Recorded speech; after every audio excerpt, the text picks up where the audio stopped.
Greetings, Jonzi. How you doing? Yeah, all good. Here we go again.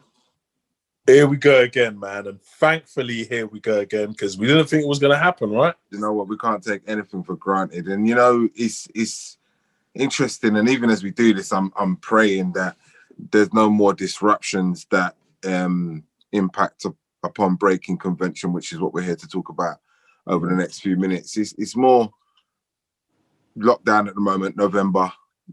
Sadlers World opens back up, I think the 4th of December. And your event is one of the first that's on now, you know. We're really looking forward to this because, you know, there's nothing up until that point there, no arts, no nothing. But what a way to come back. I'm hoping that we are going to be like blam, you know what I mean? It's like everybody can come out their house now. They don't need to worry about what kind of laws that we have to submit to at that particular time. Do you know what I mean? And, you know, I just hope that they don't extend the lockdown because, you know, Breakin Convention's happening, mate. Even if we end up having to dance outside the theatre on that day, do you know what I mean? Breakin Convention's happening on the 11th and 12th of December this year. Huh. You got AIM, O'Driscoll Collective. AIM, Boy Blue. AIM. Talk me through it. I mean, AIM have been representing powerful female popping for a while now. Do you know what I mean? And the first time that they did Breakin Convention, which was a couple of years ago now, their performance was beautiful. And Sean Amy, the choreographer, his work is very tight and it's just a beautiful collaboration that they come with. You know what I mean? So really looking forward to their work. We also have from Birmingham a duet, O'Driscoll. I think that's the name of the company, O'Driscoll. O'Driscoll, yeah. You know what I mean? But I know the dancers personally. They did Breakin Convention. We were organising it in Birmingham, which was meant to be this year, but the tour got cancelled. You know what I mean? So it's a real pleasure to be able to bring this duet here. You know, that's about as international as we're getting. Do you know what I mean? Usually it's an international thing, but obviously they had to limit that a little bit. But we've also got Boy Blue. You know what I mean? Regular Breakin Convention favourites. Happy to say that man like Kenrick Sandy, he just recently won a couple of awards, I believe at the Olivier and also the Black Theatre Awards for his great work. And my man just keeps going from strength to strength. And it's a pleasure to be able to have him still committed to Breakin Convention, you know what I mean, since the very beginning, you know. So yeah, man, that's all the live stuff. But I'm also happy to say that a film that I directed called Our Bodies Back is also going to be part of the program. And even though you can see it online and stuff, there's nothing like seeing this big screen at Sadlers Wells, you know what I mean? A piece that was really influenced by the experiences of what happened over the summer. And yeah, it was a film that came out of a heated conversation with myself and Alistair Spalding at Sadlers Wells. And I guess for many of us Black people, a lot came up for that during that time period, and just to see that. And the fact is, we've been seeing that. Do you know what I mean? It's not like it's new. Do you know what I mean? Any Black people will tell you in the Black community, the relationship between us and the police has always been that of violence. Do you know what I mean? And terror, actually. You know, and there's been many a public protestation of these things, you know what I mean? And nobody's ever come to justice in these murders, pretty much, you know what I mean? So, you know, to have something so high profile and in everybody's yards when everybody's meant to be on lockdown around the whole world, I think it was a very pertinent time. And obviously we was all locked up and feeling really constrained anyway, you know? And I think the whole protest and the whole world come out for that one, you know what I mean? So I felt really empowered to make this piece of work, working with a woman called Jessica Care Moore, an amazing poet that I remember working with many years back when she did something in Manchester in, I think it's like 1998 or something like that. But she's just been going from strength to strength, got her own book company and that. And her work is just brilliant. And the fact that she wanted to do this choreo poetry, which she has experience in anyway, was brilliant. And to work with these three dancers remotely, apart from Nafisa Barber, she's from London, amazing dancer. She's part of enough brilliant dance shows around at the moment. But it was an honor to have her in the video. Also, B-Girl Manuela, and she's based in Hanover, Germany, and a sister by the name of Axel Monezero, also known as Ebony, and she's based in Montreal. And the way that film come together was just lovely. So I'm very, very proud of it. Hence the reason why I gave it so much airtime while I'm chatting just now. You know, it's good to see you in that with a smile on your face, because as you say, it was a difficult period being cooped up and experiencing a lot of the things that we were being, bombarded on our phone and all our digital devices, all the conversations we were having, a lot of them centered around hurt, pain, outpouring of just suppressed trauma that is a shared narrative amongst Black people, especially in this country. I would love to delve deeper into this argument you had with Alistair, though, because I find that a period like that, it's strange to hear that you were arguing as opposed to you were expressing it and being hurt, because that's kind of. I wouldn't say we argued. Was it more just a heated exchange of? It was heat coming from me. It's not like he was. That's nothing you then, Jonzi. You're always bringing the fire, so that's cool. All right. Well, now you've contextualized it. I get it. Listen, you ran it earlier on this year, Breakin Convention. It was all disrupted. It was live streamed. It was a different product. It was totally different experience from an organizational point of view.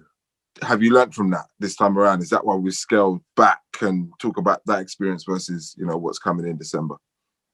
Well, ultimately, this is a live experience. Do you know what I mean? What we did earlier on in May was purely digital. We were all proper lockdown at the time, so there was nobody was going out anywhere. So, as with all mammals, you know what I mean, you adjust to the environment and then you survive. You know what I mean? And so for me, the idea of doing Breakin Convention online was a wonderful opportunity to try a different thing. Also, as part of Breakin Convention, we've got the next few months, we're doing a lot more digital programs that I'm finding really interesting. We just did one earlier, higher learning, just yesterday, actually. And we had about 25, I think nearly 30 people from different parts of the world. We had people from Mexico, Brazil, Austria, Vietnam.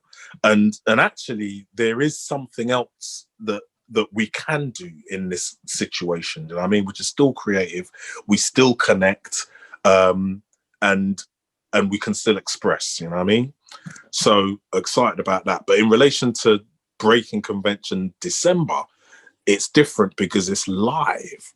You know what I mean? We're actually gonna do this whole social distanced way of all the rules and keeping distance and all that, and making sure all your seating's all separate and everybody's going to be wearing masks in there.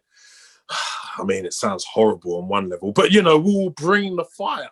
We'll bring the performance. We'll bring the enjoyment. You know what I mean? In spite of all of these strange draconian measures that we're having to go through at the moment. 2021. Do you even allow yourself to think about that, or do you kind of get your head wrapped around that after this event? Do you let yourself think about what that looks like and how Breakin Convention, and even beyond that, wider than that, how the Jonzi D operates in this new world? Well, I think that we have to think hard, and I think it's not just on a work level and on an artistic level. It's like the work that we have to do right now is intense. Do you know what I mean?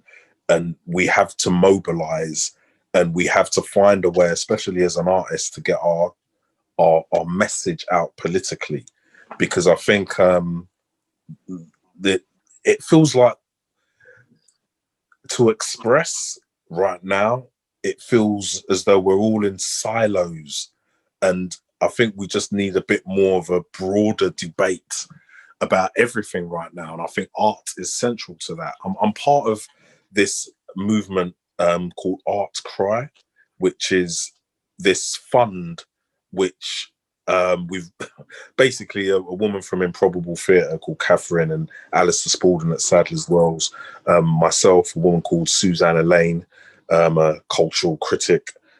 Basically, we come together to do this crowdfund for people to get money to be able to make urgent political work. They get an answer within 1 week. 5K is the max, and it has to be free and public, and and everybody has to be able to see it, and you shouldn't have to pay for it. So in a way, it's just a way of getting alternative voices out there in an artistic context, looking forward for the world that we're entering coming up, because there's a lot to protest. Yeah, I mean, I've attended and done my bit to support the arts, from theatre to, you know, what you do with hip hop theatre, the Tate, you name it, just to keep a light shone on what, you know, these institutions are doing. Reason being, because sometimes, and I don't know if this is a bit morbid, but I get the sense that some people, some walks of life, will quite happily leave it behind and forget about it, just dismissing and just disregarding the importance and significance of what this means to people. I mean, how do you feel about the way the arts has been treated in the last 8-9 months, and how that looks moving forward? Well, I mean, the artist and the poet is the first person that's going to challenge the power. You know what I mean? It doesn't surprise me that the arts are being leaned on in this way. You know what I mean? You know, arts and education has been leaned on like this from time.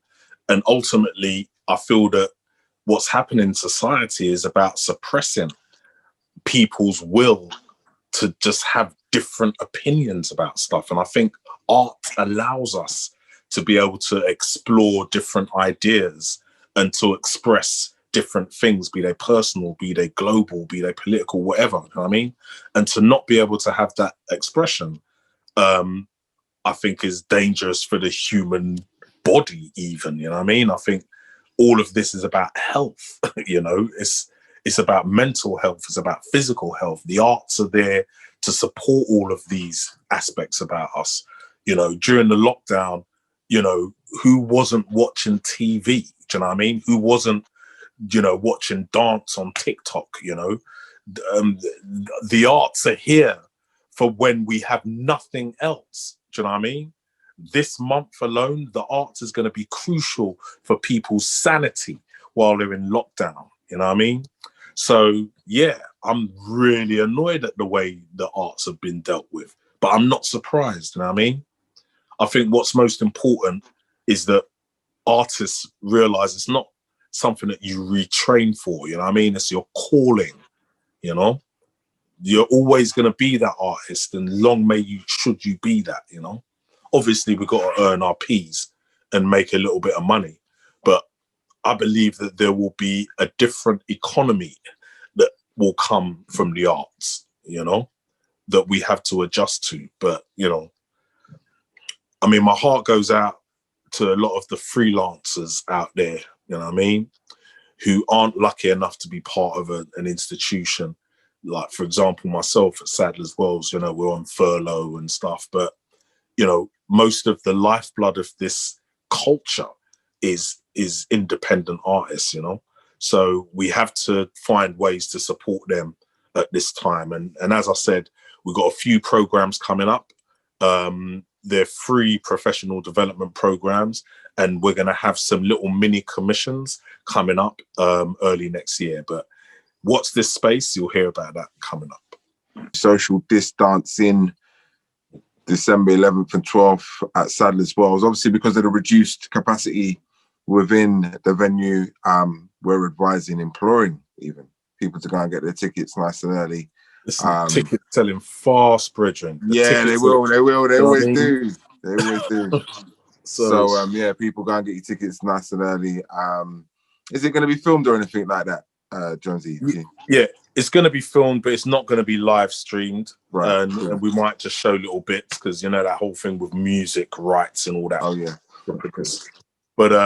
But look online. We're going to be doing a lot more stuff online. We're going to be creating content online. We're really going to focus on how we can use this little portal right here for us to be creative with.